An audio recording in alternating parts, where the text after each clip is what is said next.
It's Halloween season here in New England. It's this time of year you sort of wish you lived on a street with a really spooky name so you could freak out trick-or-treaters. Do you know across the state in Stamford they actually have a street called Halloween Boulevard? But we don't do too bad in our part of the state either. This grassy byway right next to me here, it's actually Sleepy Hollow Road here in North Stonington. Just back there over the hill, Sleepy Hollow intersects with Hangman Hill Road. Not a bad juxtaposition for Halloween. In fact, I would ask residents around here what it's like to live in an area that's got such a creepy intersection, but everybody here is dead. What we have at the intersection of Hangman Hill Road and Sleepy Hollow Road is a graveyard. You can't make this stuff up. What I do wonder about, though, is why any of these streets have creepy names. Now, understandably, Sleepy Hollow Road, there's probably a lot of those because of Washington Irving's legend of Sleepy Hollow. But why Hangman Hill Road?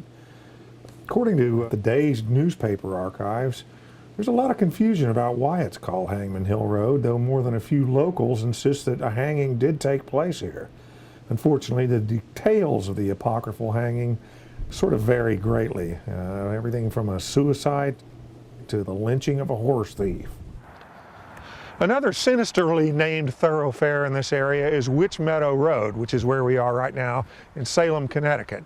Not to be confused with Salem, Massachusetts, which is where they executed all of the witches in the 1690s. What's interesting, though, is we don't know why this place is called Meadow Road, but an early landowner here, a guy named Thomas Carrier, was married to a woman named Martha Carrier. And she was, in fact, one of the women executed in Massachusetts, 1692, for being a witch.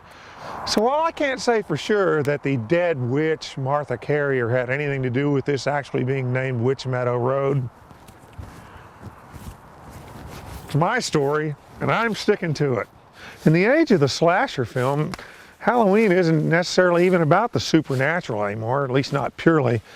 The bad guys in the film Halloween or Friday the 13th, at least the first couple, they were flesh and blood. Speaking of that, here we are in Lyme, Connecticut at Blood Street.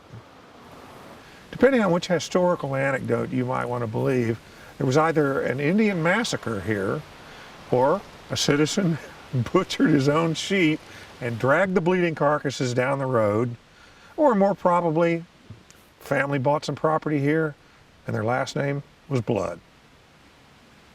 So whatever street, dark alley, or boulevard you find yourself traipsing down Halloween night, just remember, because you're not necessarily on Blood Street or Meadow Lane, doesn't mean that something weird hasn't happened there. Be safe, trick or treat.